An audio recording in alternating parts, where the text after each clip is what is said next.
Hello everyone. यार last lecture जो था उसमें ये रह गया था ना कि एग्रो क्लाइमेटिक जोन्स जो है राजस्थान की। देखिए ये ज्योग्राफी पॉइंट ऑफ व्यू से भी इम्पोर्टेंट है। एक टाइप से ये ज्योग्राफी का टॉपिक है, ठीक है। पर एग्रीकल्चर अभी हम पढ़ रहे हैं इतना, तो अभी इसको समझ लेंगे तो आगे वाले जो चैप्टर्स है ना उनमें भी जो राजस्थान की ज्योग्राफिकल क्लासिफिकेशन है वो भी आपके दिमाग में थोड़ी क्लियर हो जाएगी, ठीक है। तो ये agro climatic zones of Rajasthan, इसमें हमको एक तो पहले ये समझना है कि एग्रोक्लाइमेटिक जोन्स होती क्या है, किस बेसिस पर क्लासिफिकेशन होता है, और ये क्लासिफिकेशन करने का क्या सिग्निफिकेंस है, और इसमें क्या क्या चैलेंजेस हैं, ठीक है। अभी देखिए एग्रोक्लाइमेटिक जोन क्या होती है।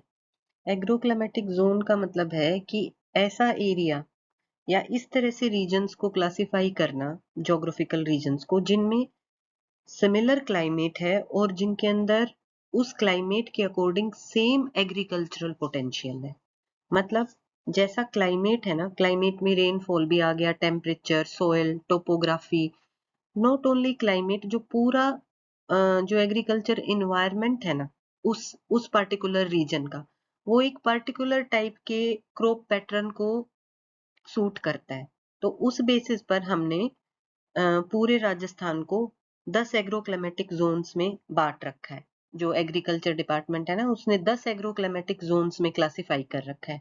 तो ये वाले जो बेसिस ऑफ क्लासिफिकेशन है ना, कि किसी पर्टिकुलर रीजन में रेनफॉल कितना हो रहा है, वहां टेम्परेचर की क्या रेंज रहती है, सॉइल कैसी है, सैंडी सॉइल है कि ब्लैक सॉइल है कि एलुवियल सॉइल है, रेड सॉइल है, किस तरह की सॉइल है उस एरिया में। टोपोग्राफी से मतलब होता है कि हिली एरिया है, राइट, कि प्लेन है कि डेजर्ट है, कैसा है, एरिड है, सेमी एरिड है, इरिगेशन फैसिलिटीज अवेलेबल कितनी है, ठीक है। अब मान लो कोई एरिड एरिया है और वहां पर अगर इरिगेशन फैसिलिटी अवेलेबल है, तो फिर वहां बिना इरिगेशन फैसिलिटी के जिस तरह की एग्रीकल्चर होती थी उससे अलग की जा सकती है ना। जैसे जो नॉर्थर्न राजस्थान है जिसमें श्री गंगानगर आता है, वहां पर इंदिरा गांधी जो कैनाल है उसकी वजह से इरिगेशन फैसिलिटी पहुंच गई। तो मान लो पहले वहां सिर्फ बाजरा उगाया जा सकता था, लेकिन अभी जब वहां पर इरिगेशन फैसिलिटी है तो वहां वीट भी होता है बहुत ज्यादा, मस्टर्ड भी होता है, ठीक है। तो पूरा एग्रीकल्चर इन्वायरमेंट किसी रीजन का, वो वहां के क्लाइमेट से भी और जो फैसिलिटीज प्रोवाइड हो रही है ना उनसे भी अल्टर होता है, ठीक है। तो उसके बेसिस पर किस तरह की एग्रीकल्चर वहां प्रैक्टिस की जाएगी, वो एग्रोक्लाइमेटिक जोन बनाती है, उसी को एग्रोक्लाइमेटिक जोन कहते हैं। तो similar climate plus similar agricultural potential, उसको दोनों मिलके बनाएंगे एग्रोक्लाइमेटिक जोन। तो अब इस मैप में हम समझते हैं कि जो राजस्थान की 10 एग्रोक्लाइमेटिक जोन्स है ना वो कहाँ कहाँ लाई करती हैं, ठीक है। तो सबसे पहले है ये एरिड वेस्टर्न प्लेन, ये वाला जो एरिया है 1A। इसमें जैसलमेर, बाड़मेर और कुछ पार्ट्स जोधपुर के भी आते हैं। तो ये वो रीजन है जो कम्प्लीटली डेजर्ट है। यहाँ पर मतलब रेनफॉल भी बेयर मिनिमम है, लेस देन 150 mm, और इरिगेशन फैसिलिटीज भी अवेलेबल नहीं है, बहुत पुअर अवेलेबल है। और जो सॉइल है वो भी सैंडी डेजर्ट सॉइल है। तो यहाँ कैसी क्रॉप्स सुटेबल होंगी, यहाँ पर वो क्रॉप सुटेबल होंगी जिनको ज्यादा फर्टाइल सॉइल नहीं चाहिए, जिनको ज्यादा वाटर की रिक्वायरमेंट भी नहीं है, तो जो ड्रोट रेजिस्टेंट क्रॉप है, जैसे कि बाजरा है, मोठ है, गवार है, मूंग है, ठीक है। तो ये फर्स्ट क्लाइमेटिक जोन है, एग्रो क्लाइमेटिक जोन। सेकंड है ये इरिगेटेड नॉर्थ वेस्टर्न प्लेन, ये वाला एरिया जिसमें श्रीगंगानगर और हनुमानगढ़ आते हैं, ठीक है। तो इस वाले एरिया में क्या है कि रेनफॉल भी बेटर है, और दूसरा जो सबसे इम्पोर्टेंट चीज है कि इसमें इरिगेशन फैसिलिटीज अच्छी अवेलेबल है। 1921 में जो बीकानेर नहर या गंग नहर है वो इसी एरिया में आई थी। दूसरा जो इंदिरा गांधी कैनाल है ना वो भी इस एरिया को अच्छी इरिगेशन फैसिलिटीज प्रोवाइड करती है। और तीसरा घग्गर रिवर इसके थ्रू फ्लो करती है, तो इसकी जो सॉइल है वो एलुवियल टाइप की है, ठीक है। सैलाइन भी है और एलुवियल भी है। तो यहाँ पर कौन सी क्रॉप्स उगाई जाती हैं, वीट है, कॉटन है, मस्टर्ड है, फॉडर है। तो देखो जब इरिगेशन फैसिलिटी प्रोवाइड की गई ना, तो जो नेचुरल क्लाइमेट था उससे डिफरेंट हो गया एग्रीकल्चरल जो इन्वायरमेंट है, राइट।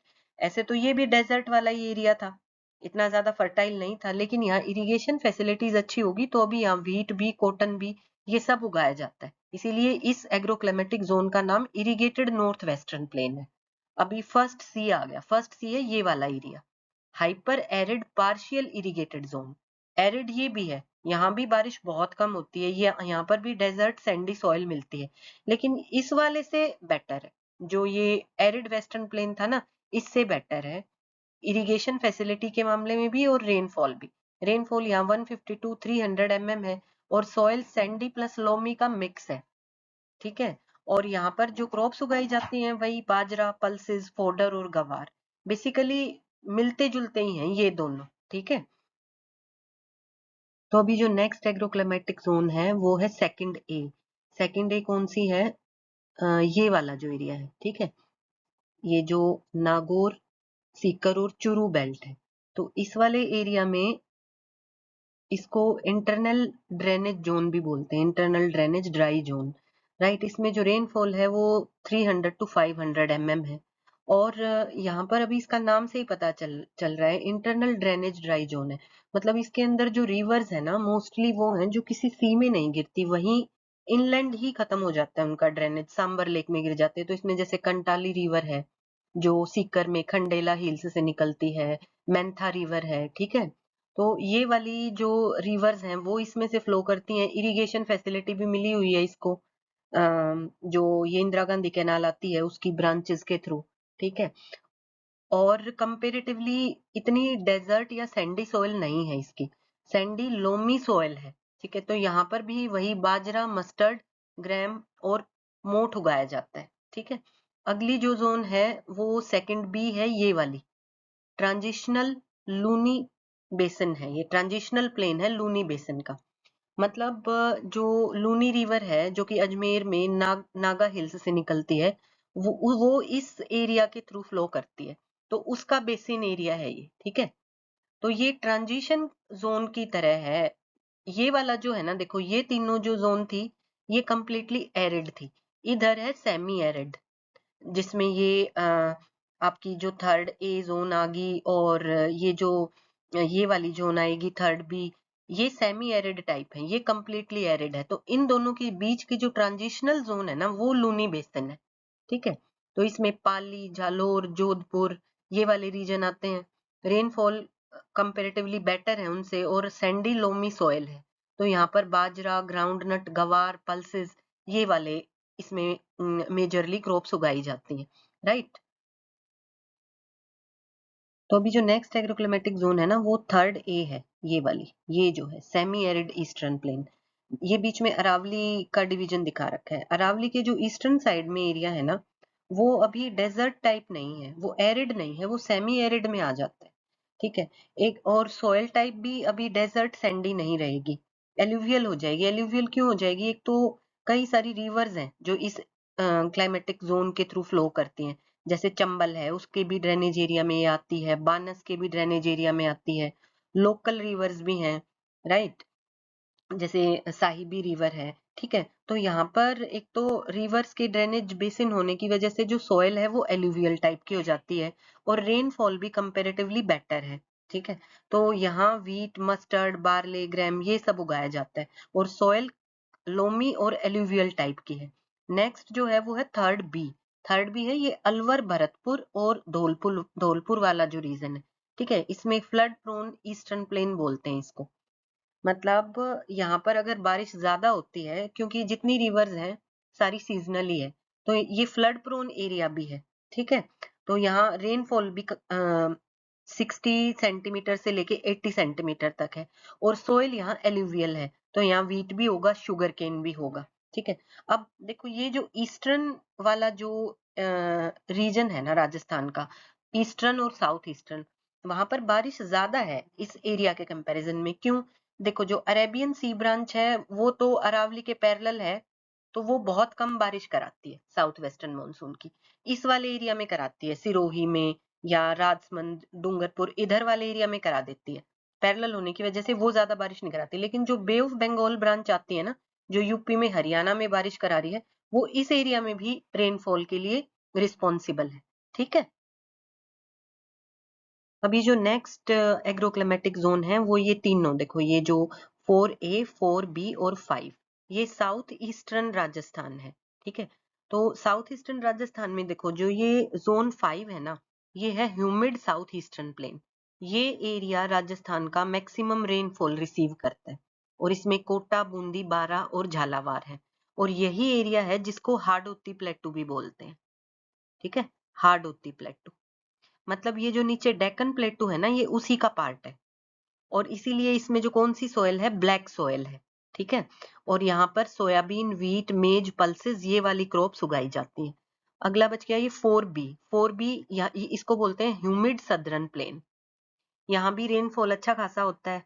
ठीक है, अरावली सबसे ब्रॉड इसी एरिया में है। तो जो अरेबियन सी ब्रांच है, थोड़ी बहुत बारिश जितनी भी कराती है इसी रीजन में होती है उसकी वजह से। और यहाँ पर दोनों टाइप की सॉइल मिलेगी, ब्लैक भी मिलेगी और रेड सॉइल भी मिलेगी। रेड सॉइल है अरावली के इरोजन की वजह से जो सॉइल बनती है, हिली एरिया की वजह से। और यहाँ मेज, सोयाबीन, उड़द, ऑयल सीड्स ये उगाए जाते हैं। ठीक है, और एक बच गया ये 4A। इसको बोलते हैं सब humid humid southern plain and Aravalli hills वाला एरिया। इसमें आपका ये उदयपुर, राजसमंद, भिलवाड़ा, चित्तौड़गढ़, डूंगरपुर ये सारे आते हैं। तो ये 4B 4A, बस रेनफॉल यहाँ ज्यादा है इसके कंपैरिजन में, इसलिए उसको सब ह्यूमिड बोलते हैं। और सोयल वही रेड, ब्लैक, लोमी का मिक्सचर मिलेगी। और यहाँ भी मेज, सोयाबीन, पल्सेस और ऑयल सीड्स ही ग्रो कराए जाते हैं। तो अब हमने फिजियोग्राफिकली भी देख लिया कि जो राजस्थान की 10 एग्रोक्लिमेटिक जोन्स हैं, वो किस बेसिस पर rainfall, soil type, hilly area कैसे डिवाइड कर रखी हैं, और उसकी वजह से स्पेसिफिकली कौन कौन सी क्रॉप्स उगाने के लिए वो मोस्ट सुटेबल है। ठीक है,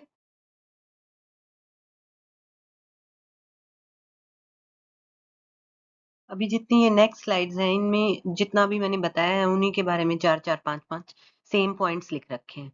ठीक है, और उनके चैलेंजेस भी लिख रखे हैं। जैसे एरिड वेस्टर्न प्लेन है, इसमें क्या चैलेंज है, डेजर्टिफिकेशन है, वाटर स्कैरिसिटी है, राइट।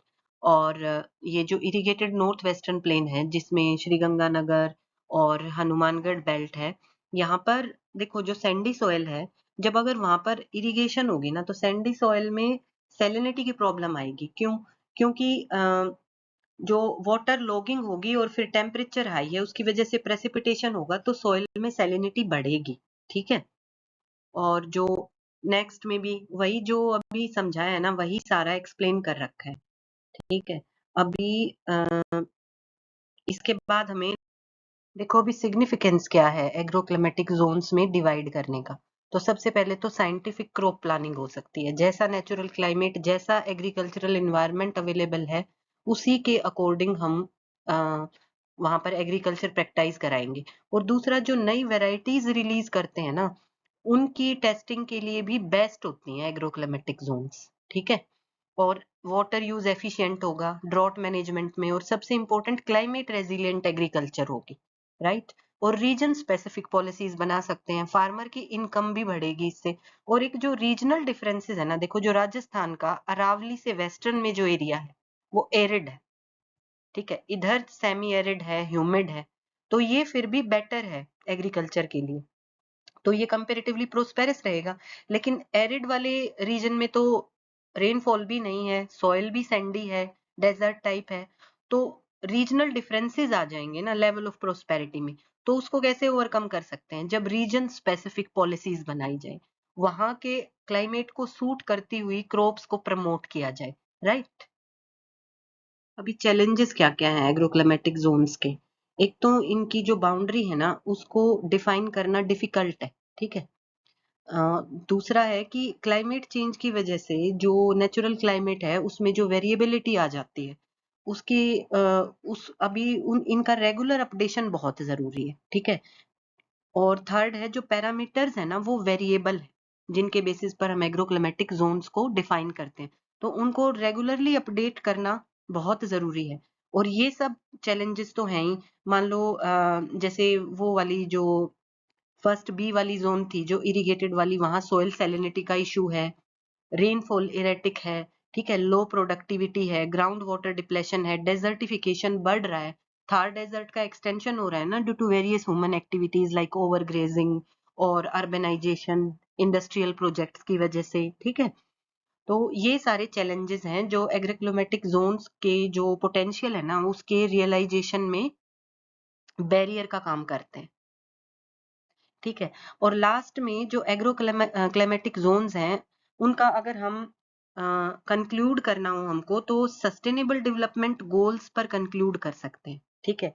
कौन सा सस्टेनेबल डेवलपमेंट गोल? एक तो सस्टेनेबल डेवलपमेंट गोल जो 2 है जिसमें जीरो हंगर है, क्योंकि देखो ये अगर क्लाइमेट रेजिलिएंट एग्रीकल्चर होगी ना तो वो न्यूट्रिशनल सिक्योरिटी भी प्रोवाइड करेगी और फूड सिक्योरिटी भी प्रोवाइड करेगी। ठीक है। और हिडन हंगर की प्रॉब्लम को भी ये जो मिलेट्स हैं वो सॉल्व कर सकते हैं। राइट। और एक और जो सस्टेनेबल डेवलपमेंट गोल हम इसके कंक्लूजन में मेंशन कर सकते हैं वो 13 है ही, कि क्लाइमेट चेंज जो करना है जिससे कि सस्टेनेबल फूड प्रोडक्शन हो। ठीक है। और क्लाइमेट रेजिलिएंट एग्रीकल्चर को प्रमोशन मिले। तो वो इसके कंक्लूजन में हम लिख सकते हैं कि जो एग्रो क्लाइमेटिक जोन्स है ना they would help in realisation of sustainable development goal number 2 and number 13। ठीक है। तो इसमें इतना ही है। एक तो आपको इसमें फिजियोग्राफिक रीजन्स थोड़े से दिमाग में क्लियर हो गए होंगे, राजस्थान की ज्योग्राफी का एक ब्रॉड आइडिया मिल गया। अभी आगे जब हम और चैप्टर्स भी पढ़ेंगे ना तो उसमें भी आपके लिए हेल्पफुल रहेगा। और ज्योग्राफी में भी जब पढ़ोगे, एग्रीकल्चर पढ़ोगे तो वहां पर भी बेनिफिशियल होगा, आपको चीजें ज्यादा क्रैम नहीं करनी पड़ेंगी। ठीक है।